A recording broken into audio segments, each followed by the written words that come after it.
And now, WolfBytes Open Mic. The Bass Jackers. I just came home actually from tour. Hey guys, this is Phoenix Paul. Hey, what's up? This is Sean Frank. WolfBytes DJs and your favorite artists. Sophie Francis. Sophie, thanks for joining us today. Hi, it's super nice to join you guys. What's up, guys? This is Ahmed Van Buren. Now, Open Mic. Good afternoon. This is WolfBytes Radio. You're listening to Midnight Maddog on WolfBytes Radio. This is 88.1 Open Mics podcast, and we have Conro on the air. Welcome to Conro on WolfBytes Radio.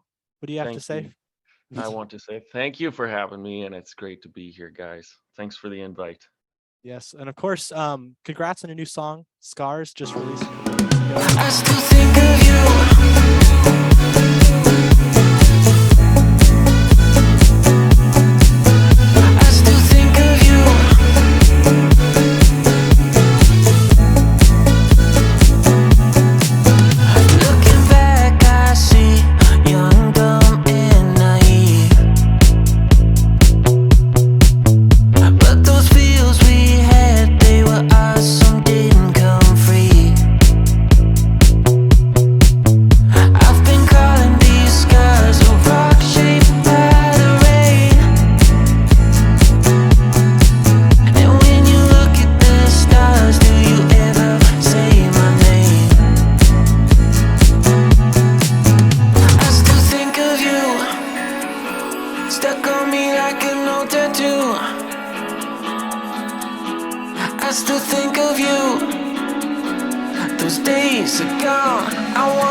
Song recording or process different than some other songs in the past?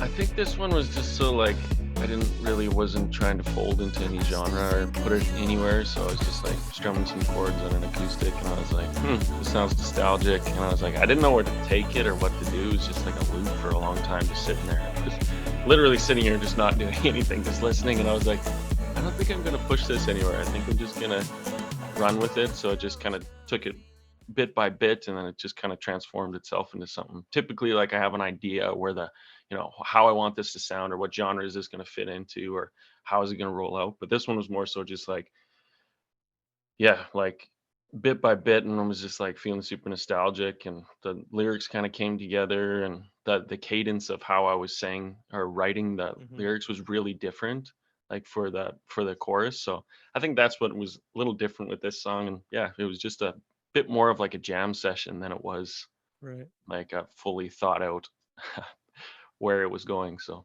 do you often fully think out your songs, or is it? I think it's more, it is more of a jam session for sure. That's kind of like how it originates from. But this, to answer the question, I definitely have a bit of an idea of like, okay, I'd really like to make like a more energy driven house song, or this one I'm going to break up the beat and do something rhythmically a little bit different. So there's an idea. They don't always pan out into anything, but I usually like sitting down and I'm playing the keyboard or playing guitar, making some beats or whatever. I usually have like an idea what the vibe is when I'm in the studio, but that's it varies. But so when you're making music, do you plan on towards doing the nostalgic vibe to your songs, or do you just come whatever mood you're feeling at the time you're producing? Like, do I play out like for my live shows? Say that again? Like when you're producing, do you tend to make your songs nostalgic with the nostalgic feeling, like you said earlier? I think it depends. Like I do a lot of stuff like autobiographical. So like singing about past or the present, and I try and put myself into like a space so I can find the words easier. But not all the time. Sometimes I'll write it from like somebody's going through something that I know, or I've seen something, or I've heard, and I'm picking up bits and pieces from other people's lives. So I will write like that. But a lot of the times it will be coming from a story that I've been through. But then it fits into the production from wherever. Yeah. But sometimes lyrics come after, sometimes lyrics come first. I don't know. It just depends. I got you. Yeah. You're saying you're writing from like either your experiences or for someone else's experiences. Does that guide as like a deeper purpose for why you're writing your music, or is it just kind of like, we're here to entertain, let's just see where music takes us? I've always had like the idea that I want to like just relate and make people like I wanted to be a light in a dark place, however you want to receive that or take that. But I always wanted to send positivity, whether the even the beat is heavier or something like the stuff I was Yeah. doing in the past. I come with a lot of energy and I want to provide a lot of positive energy wherever I am, whether that's you sitting with your headphones doing in the library or that's Mhm. you jumping around at a concert or wherever you're listening to my music. Like I always want to give that positivity. Like Yeah, so I would say that's my push, my go-to when I'm producing or where my image is as Conro. Yeah. I got you. That'd be like my Yeah. pillars, the Are there roots. times when that's especially hard for you? Or you ever have like beat block or anything like that? I think it gets it yeah, for sure. Like I'm not always positive. Everybody goes through ups and downs. So Yeah. sure, like I've written even like this I wrote a few songs this year that came out that were actually kind of if you listen to the lyrics, they're actually pretty dark. They're pretty like Mhm. torn, but the production behind it is still supposed to be a Yeah, positive message. All right. We're going through something, but I want the production to contrast Mhm. in the way that, it's still something that we all go through, but I can I'm growing and I'm learning and I want to walk away from this as a better person rather than sitting in it. So I have a hard time maybe writing a super dark song because I kind of want to just go get Yeah. up and go. So and look to the future, not hold on to those feelings. yeah. There are many songs that I heard that the lyrics, of course, like you said, were dark, but then like the instrumental part of the song that actually gets you uplifted. I think that just makes everyone who's listening to the song feel much more motivated just to get out of the path and just know to keep on going. And your songs really do a great job in doing that, in my Oh, opinion. thank you very much, man. That's a great compliment. Thank you. Yeah. I actually mentioned to my roommate just the other day that I was going to be talking with you, and he's like, "Oh yeah, I recognize Conro from Rocket League." Oh And yeah. then-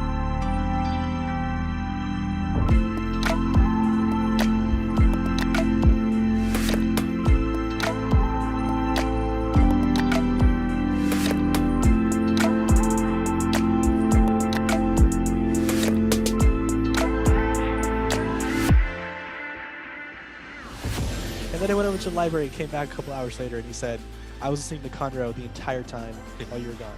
And I just thought that was a good message of kind of just like, you've got a very consistent style throughout your entire time, but you've also been able to use your creativity to kind of push the boundaries and move in different directions over your past couple years. Yeah. How do you think your style has evolved since 2015, which is the earliest I could find on Spotify, but I know you were producing before that too. Yeah, well, first off, thank you, roommate, for listening to my music, and I appreciate that a ton.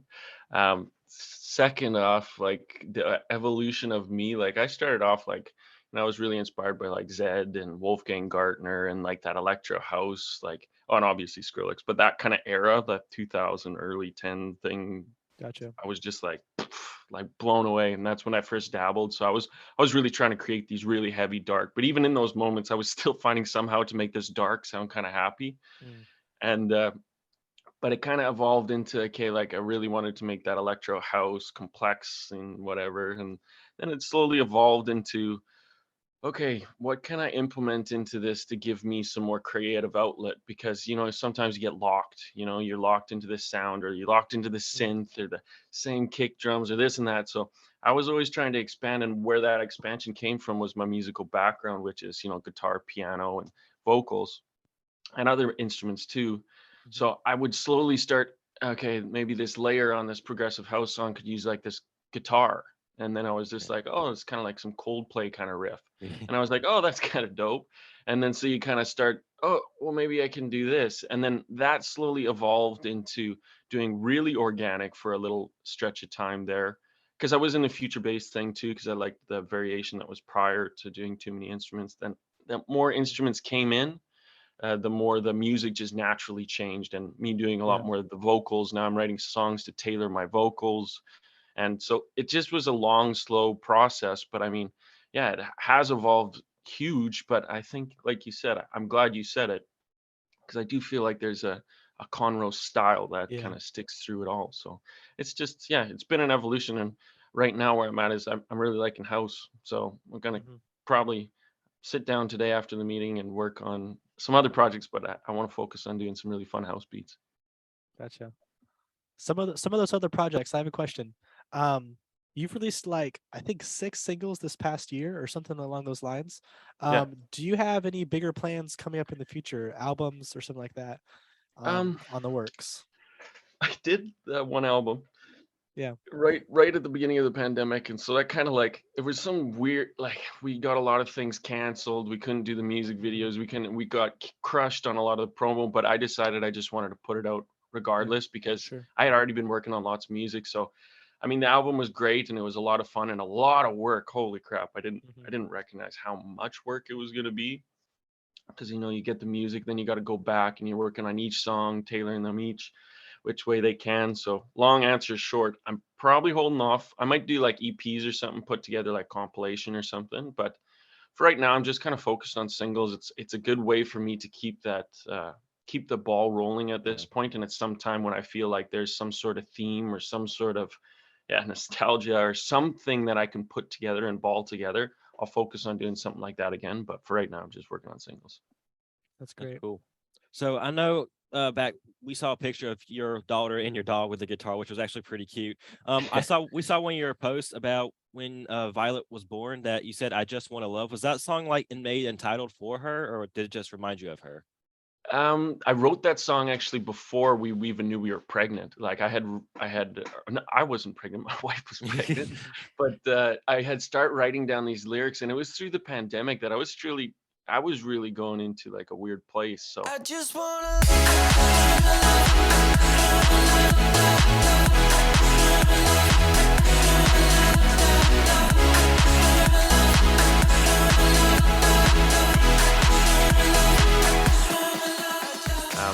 and it's doing all that self-growth, right? So it was the ball was rolling forward into that place of life where I just want to love and I want to get out of that. So to answer the song wasn't directly at her, but I mean I've got a lot more to say about Just Want to Love. That song is one of my favorite songs that I've put out in a long time. Yeah, and I saw one thing, you were in the car when Just Want to Love just released for SiriusXM's BPM. How did it feel when you first heard your song on satellite radio? Yeah, it was great, man. Specifically why that song felt good, because they've SiriusXM, shout out, they have given me a lot of love in the past, like on SiriusXM Chill and BPM, and Diplo's I've been played on too, and that's like that feeling, I can't tell you. It's like, wow. Yeah. I love it, and just to get that feeling is a very motivating. I want to get back in the studio and let's write something else. But yeah, no, it feels really good, and they're giving me mad love on Just Want to Love right now. So yeah, shout out again to them, and sure makes me feel good that other people get to listen to my music like that. Yeah, I know BPM, especially like Liquid Todd, they always like to get like the newer artists get heard before so they can get more popular. So 100%. Right on. And while I was listening to Just Want to Love, you keep repeating, of course, in the drop and of course in the build up, I just want to love you like you love me. What does that mean to you? I think it was like a really broad thing. It wasn't one specific, but it can be one specific person or thing or energy or whatever you want to do. Yeah. However you want to translate it to yourself. How it meant for me, I would say, I'm not going to say it specifically, but in that moment of me writing it, I had been going through, like I mentioned, a lot of self-growth, and the pandemic gave us a lot of time to think about a lot of things. And for me, I started honing in on like negative things in my life instead of like, oh great, man, I've got to do some big things, I've done releasing music, I've got a great life. But I started to pick apart some of the things in my life that I didn't really like for some reason. That's where my brain started rolling. So through processing some of those things, I started to fall away from myself. And then so when I was writing it, I was more like just trying to grab onto something. My wife loves me, my family loves me, I got great friends, and I know those people, they love me. They've shown their love to me in times when I needed it. So I just was writing it on a relationship standpoint of saying, I feel down sometimes, and but there's other people there to pick you up, and sometimes we forget it. Yeah. So that was real deep, but That's but that's where that kind of came from. But then the song's really lightly Yeah. produced. It's kind of got this super uplifting, like, let's go get them. Yeah, the chorus just like I remember the first time hearing it on the radio, I just was like gonna immediately comment on like the chorus just blasts out with the huge synth chords. Yeah, And man. Thank you. that's a great contrast to the kind of like the self-reflection and the self-growth. Just with like, 100%. I'm gonna do it. Yeah, I appreciate that, man. I love this song. I really do. It's one of my favorites I put out. Yeah. Now that you have your new child, now that you've had a life for a while with your wife and everything like that, what kind of things do you do outside of producing music? I love sports. I really like sports. I like watching sports too, but I love playing basketball. It's too cold now to shoot at the hoops down the road, but there's a gym and I'd like to do that. I used to play a lot more video games than I do now, but so that's probably not as much. And then for sure, I cook like a ton. I don't know why. It's like a creative outlook. Like I'll find something that I want to make, and I'll look at the recipe and be like, okay, I'm gonna make it my version of that. So I'll spend like hours in the kitchen making like fresh pasta, noodles, and like simmer down a pot of fresh. Oh man, I'll spend a lot of time. Or cabbage rolls. I've made fresh pierogies. I'm Ukrainian, and a lot of different things. I'll spend time. That's a big one. But yeah, sports, food, exercise, probably the biggest things that I do. That sounds delicious. When you mentioned food, it brought me back to my head. I saw one of your story reels about how to spell Conro in soup with Sriracha. That was actually hilarious. Cause I saw that and I'm like, wow, that was actually Yeah, it was hot sauce and mushroom soup. Yep.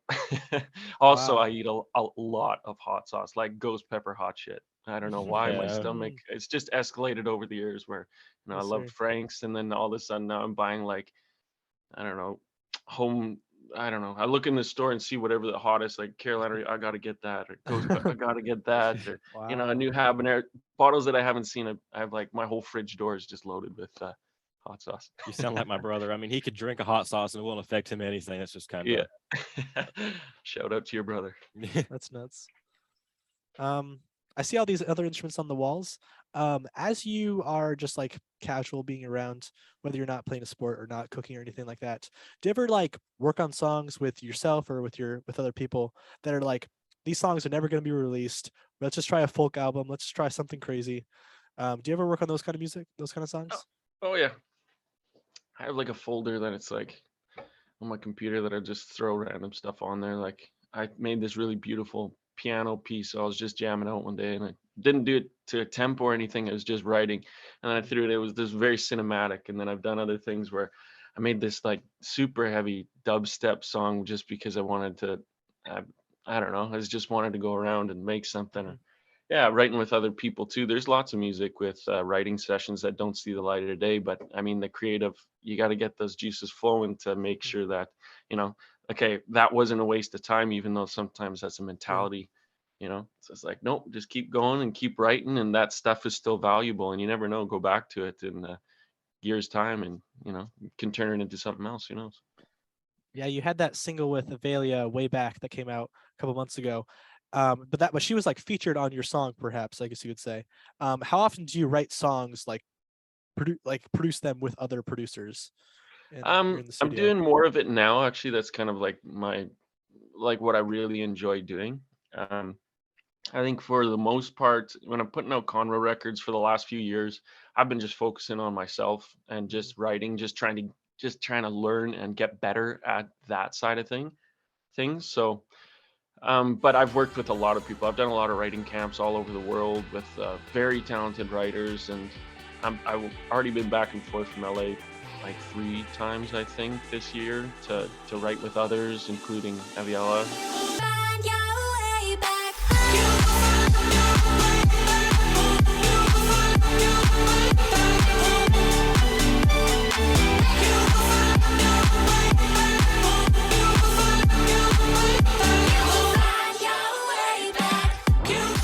Yeah, and other groups of people. Not all the songs made it out, but yeah, it's been really fun. And I love the idea of collaboration because it's just new melodies, or somebody opens up their laptop and they're messing around with some sort of synth that I've never seen before. I'll be like, oh hell yeah, I need to get that for myself. So yeah, it's just fun to see how people creatively flow, lyrics or production or whatever. I love it. How was your production like straight up like techniques or workflow or plugins / DAWs. How has that adjusted in the past couple years? I've adjusted to getting better at recording things with microphones, because that's a tricky thing to do. Because I was always living in the world of, okay, I can plug in my guitar and that's an easy one to do with an electronic guitar, but I didn't have an input for my acoustics. So, okay, if I put two mics here, okay, that's stereo. Okay, get two different things, I can blend them, and different things with my vocals too. It's like, oh shoot, if I do this chain on, I can make my voice sound a little bit more crisp, or I'm trying to using some radio references. Okay, how did they get their vocals so tight like that? So YouTube, even I'll do anything to make sure that, or just to learn. And yeah, when I scroll through Instagram, all I ever see is advertisements for microphones or new VSTs, new plugins. But yeah, I work in Logic, by the way. So, and I've been doing that since 2010. Yeah, I saw how you use Logic. Do you plan on still using Logic, or do you ever plan on switching over to Ableton or FL or anything? I've worked in other other DAWs before, but for the most part, it's like when you get comfortable with something, I pretty much use all third-party stuff. Like everybody can use Serum, everybody can use Silent, everybody can use Playbox, everybody can use Contact. Like at the end of the day, it's a workflow type thing, and I'm so confident with working in Logic that it's like, for me, with all the adjustments that Logic has made over the years, I don't think I'm gonna try and take on something new. But I have worked in other things like Cubase. I've worked in Ableton. I've seen people working in Reason, but I haven't, or when it was Reason. Is it still Reason? I believe it's still Reason. Yeah. Anyways, haven't touched that one, but yeah, I've I've definitely worked with other people in a lot of different DAWs. So that's fair. Are there any, when you're opening up a project, let's say you have an idea, what is the very first synth or VST that you might bring open, depending on the instruments, probably? I've been using the same one since I got my first release. It was on Silent, and it was like a Mord Fustang tutorial. And it's like this kind of saw tooth with a white noise. So it's pretty big sounding with some chorus. It's super simple, super simple. I've used it on a lot of my songs, but I usually sit down on that. I pop it open. It's called Conro Chords. So I'll just sit down if I need to lay down something really quick. And and I have a little EQ on there, and I'll click it on to take off and just use it as a bassy sounding synth. But I use that, I still use it almost in every single song. Yeah, Silent, I'm used to. I play with the demonstration package some a little bit, and I know it's a very popular what most artists use. It does have a great sound packs to it. So it does for sure. Another question: what do you ever get stuck when you're writing a song, you don't know what to do or just don't know what to write about? Always. So how do you overcome it? Is this something simple, or like you said, you just go what you're going through right now? That's it's a tough one. My best songs that I've ever wrote have been the ones where I didn't fight. It was a creative, just seamless flow all the way through. And those ones tend to be the ones that stream the most because I'm not second guessing. So I try and fight the second guessing of certain things. So if I'm on a roll and I'm just vibing, I don't want to overthink something too much because it will stop whatever creative was driving it. Because that's where I get stuck, where I start saying, is that synth even good? Or is that bass little, I should rearrange it, keep flowing, keep moving. And that progresses into something at least. Then I can spend the time and go back and try and work through whatever I was getting stuck with. But as long as I have a frame, now, or at least a foundation to something, I'll save it, put it in a folder, I'll date it and say, maybe something clever beside it, not quite there, saved on this.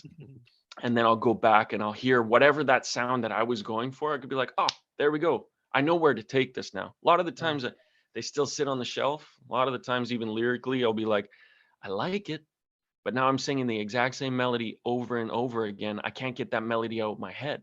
So I have to go take that. And that's where collaboration can come into play, being like, I have these lyrics. Yeah. I'm not going to sing it to you. I'm not even going to tell you how I say it, but break it apart in your own way.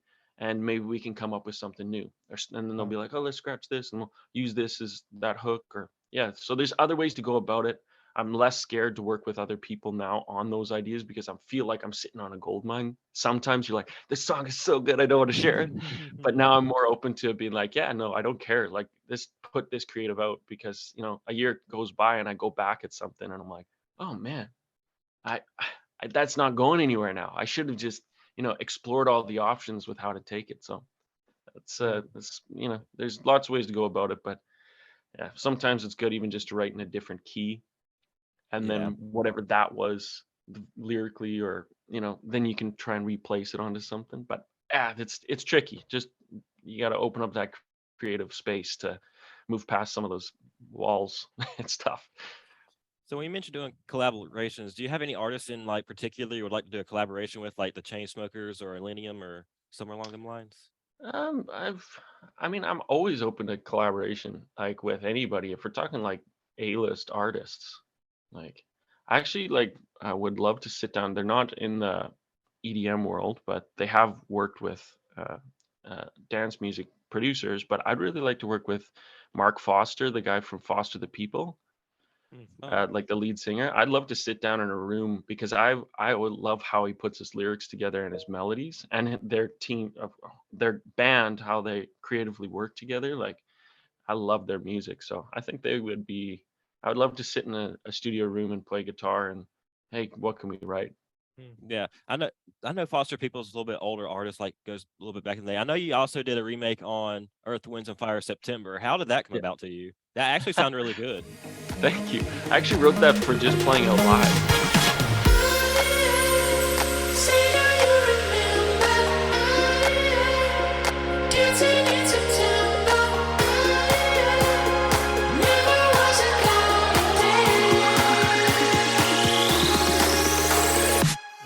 I played it. I was gonna go. Can't remember where I was going, but I was going overseas somewhere, and I was like, I really want to play a version of Earth, Wind and Fire, but I couldn't find one that I really liked, and I didn't want to make an edit.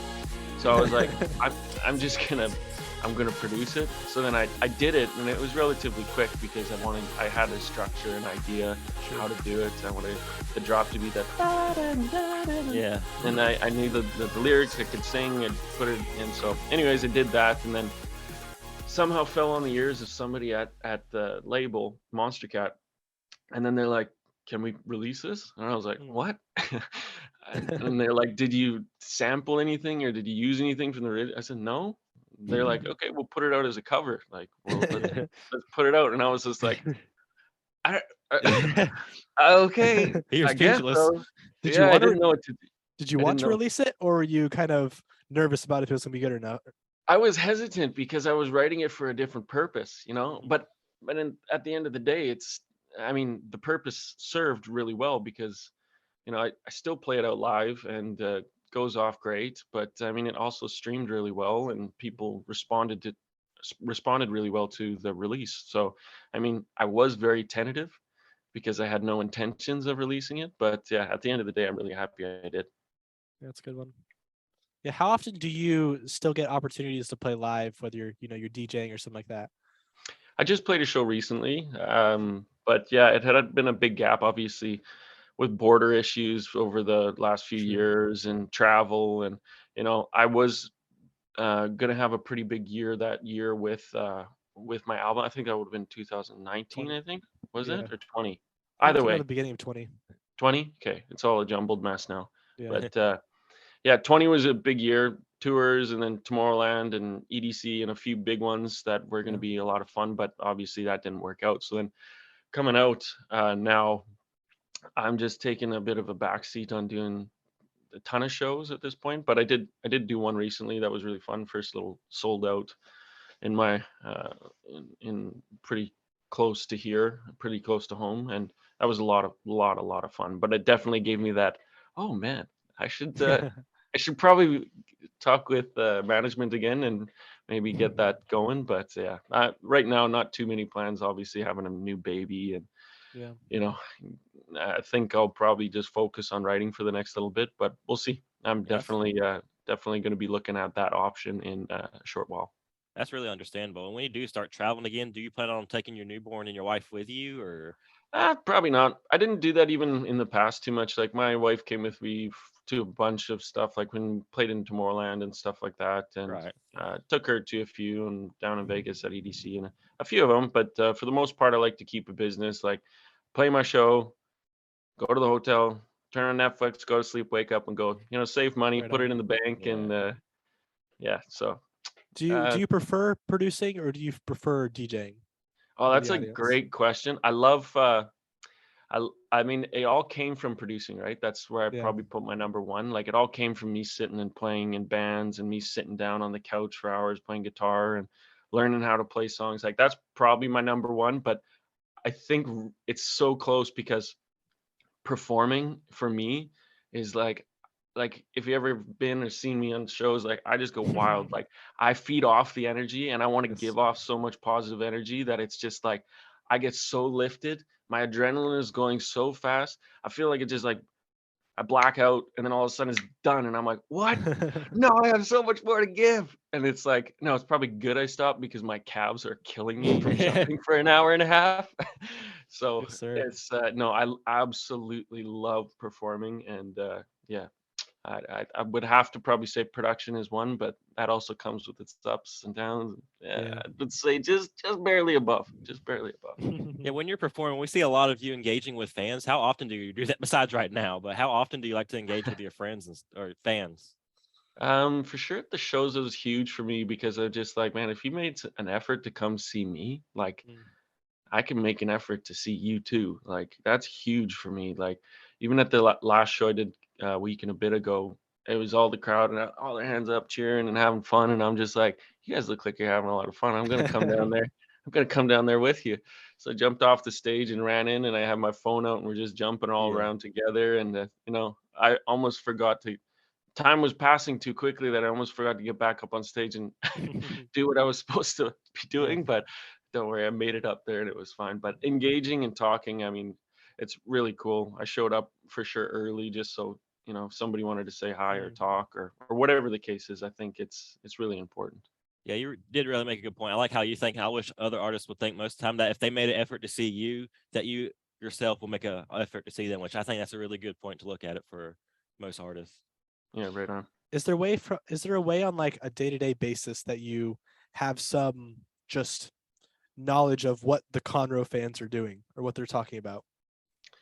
Uh, um, I have no clue. I honestly don't. I think sometimes, like, I think earlier on, I would do a lot more uh, online because it was also more streamlined. Like when I was first, like, I mean, there's only a couple outlets that you could look at. Like, it's like Facebook or there was like Beatport. You could see like where you're, Yeah. or you go onto YouTube and see how your streams are doing, but Spotify wasn't very relevant. There wasn't as many relevant things that, you pay so much attention to where it's like Instagram, Twitter, TikTok. I mean, there's so many things but I kind of over the years have like kind of gone a little quieter because I don't know, social media, but for me anyways, can be like a little bit overwhelming. So I apologize on that front for people who've reached out to me on, Sure. however they have, but I know I just get a little intimidated now because I could spend 5 hours a day just to go through, weeks worth of, conversations or DMs or Facebook or I don't know. For me, I actually just did a little Twitter post about it. Like sometimes it's overwhelming to consume yourself in that side of things where it's like Yeah. I try and put up a little bit of blockers so then I can make sure I'm staying focused on my life, my things, and music, which is the number one thing, right? So Right. but at the same time I do apologize because I want to communicate but I'd rather do it in person for sure. Like I'd rather sit there with a lineup of 100 people, spend 5 hours doing that rather than, Yeah. lost in the interweb. Yeah. Yeah. There's something about direct communication that is just 100 entirely different. facts. I was actually looking you up on Reddit to see if there were some conversations going on down there. Oh yeah. And I fell into there before. I found a lot of talk about best of 2022 Monstercat, whatever that playlist will be. And a lot of people are recommending, especially Just Wanna Love and Way Back for the best of 2022. Beauty. Do you know anything about that, or? I mean, I've been a part of the best ofs. I think I've had a song on a best of for Yeah. like since, I don't know if I missed one or not. I actually Sure. don't know, but I know I've been supported a lot by the fans in that world. So super grateful, super happy. I don't try and shove it in your face. I'm not trying to say like, go Yeah. put. I would love it so much, obviously, if Yeah. either one of those songs were to make it on there. But at the same time, it's up to the people and what they want to hear and that compilation. I mean, like I said, I'd absolutely love to be on there, but yeah, we'll see. So to all your fans that are into or preparing to be a musician, do you have any advice for them for producing or making them into a musician? Like if they're new to dolls and stuff? Yeah, I would just say like your passion's got to be the number one, right? Because that's got to be the driving force, whatever, like how whatever you do, right? It's got to be you got to be really driven into doing it and just being patient. And I felt like at the beginning, if I just had an opportunity to sit and learn and take it up, and so that's what I realized I was actually doing on my own time. I was sitting, learning, and taking in. I always thought I wanted like somebody to show me the way. I didn't really have that, but there's a lot of people out there who are willing to, and find people who are like-minded, because when you surround yourself with creatives, and I think that's what can really drive you. For me, I had a roommate and we would just both sit in our rooms for like 6, 7 hours straight producing, and I could hear his beat on the other side. And I'm on this side like, so it was like, so that was beneficial. So that's why we ended up moving in together, because we both were so focused on production. And so I think surround yourself and just be patient, and just try and soak everything up like a sponge, because it's not easy. It's not easy, but there's a lot of tools out there to help guide. Yeah. How long do you think it was before you decided like, all right, now it's time to be Conro, we're going full time, like this is my music? I've committed to it when I got my first release. I was already committed to it pretty well before, but I had got in contact with Wolfgang Gartner when he was pretty fly guy, and he still is for sure. And but he was putting out a lot of music then, and I got picked up by his label in 2012, and that's a long time ago. And but I went and I played a show in Hollywood, and I was just like, wow, like Yeah. wow. And it was like, yeah, tons of people. It was really fun. And yeah, obviously, like I'm flying there. But the funny thing about that was I actually had a credit card, but I think it had like a $1,500 limit, but it was maxed out. Oh. So I get to the hotel and they're like, we need $200 deposit or whatever for the hotel that was paid for me, but I couldn't even afford the hotel damage deposit. So I can't remember how I went about it, but I ended up getting in there with maybe a favor or two. But yeah, it was really early on, and that's for sure when I was just like stars in my eyes, and I committed like almost scheduling time, so not hanging out with friends, and really focusing on just pure music. It's been a long ride, but yeah, that's probably when. Did you commit because you saw like there is a future with this, or like I need there to be a future with this because this is what I need to be doing? I think both. I'd been sitting in my studio, tiny little computer with some Logitech speakers, and I had been doing that, and just been grinding and grinding. But I had only been the only one who's ever heard my music, right? I've been the only person, maybe with some friends around me. They're like, that's pretty cool. But so when I got a release and I got to go play a show and I got to play my music out, and they're responding, I'm like, people like what I'm doing. Like, I felt so good and I was so stoked. So yeah, I think it was that too. I need to do this. I have to. There was no question. I questioned myself all throughout those years for sure, because it's really hard to financially support myself just doing that. So I picked up a lot of other jobs along the way, but it was always jobs I knew I could just walk away from. So I was washing cars, I was delivering pizza, I lived in a boatyard in a trailer. Like I did everything in my means to make sure that I could give more time to produce. That's very inspiring. Yeah. That's amazing. Yeah, thanks, man. Has your family and your wife and everything been like all on board with that all along the way? Yeah, I mean, obviously there's tough times, but I mean, basically when me and my wife started seeing each other, I was still working all these other jobs, and she always has supported it. My family's kind of like been sporadically spread out through Canada. So, I mean, but every time I talk to them, they're always curious and saying, "What you doing? How you doing? How are you doing it?" And so, yeah. But yeah, I've had a very supportive group around me. That's really good, especially from being a DJ. You need all the support you can get in a producer. So Definitely. Well, I think that's just about all that we have for you this afternoon, Conro.